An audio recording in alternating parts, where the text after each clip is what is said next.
Lifehack is a 2025 British Screenlife thriller directed by Ronan, Corrigan, and stars Georgie Farmer, Yasmin, Finney, Roman Hayeck-Green, James Scholz, Jessica Reynolds, and Charlie Creed Miles. The plot follows a group of teen hackers that target scammers for fun and get in over their heads when they find an opportunity to use their skills to steal from a tech billionaire. So here's another 2026 hidden gem that I'm so glad I kind of just stumbled upon, and I had never even heard about it until literally I think days before I saw it. I'm not really super into like thrillers or heist movies, though I think those are I think those are cool and they're fine. But on that note, I'm not sure that I even knew what a Screenlife movie was prior to this. I definitely haven't seen one, not that I know of. So this seems like a movie that I would avoid in just every possible way. And I was pretty much doing just that until I stumbled on a review, pretty much urging everyone to go out and see it. And I really wish I could do the same, but I think its short theatrical run is long over by now. So I actually was just able to catch the final showtime at my local Regal. Now, if you're old and lame like me, and you also didn't, know what a Screenlife movie even was, it's basically a style of filmmaking where all, or at least most of the movie, I've seen people say that it needs to be all of it, is shown on screens like computers and phones.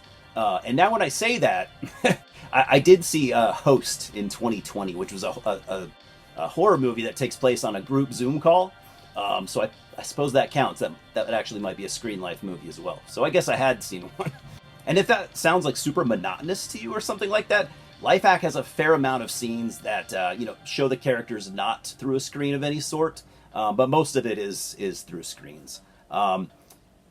Honestly, I think it's cool. It totally works. The beginning introduces us to some statistics that I don't remember. Of course, I don't know if I've ever read them, and I assume that they're real. But had something to do with like teen hackers being much more common than we think, and as like young as 9 years old.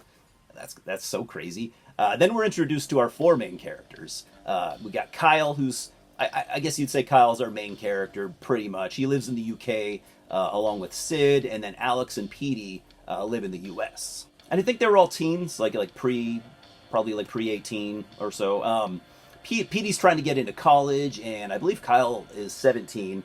And these kids do spend like the majority of their time online, especially Kyle. But I liked how it was never about like, oh, all kids do is go online these days. In fact, most of these kids have abusive parents or just like neglectful in general, and I really fucking appreciated that. And of course, a movie like this would fall apart with wooden or unlikable characters, and these kids to me were completely likable, and the performances were good.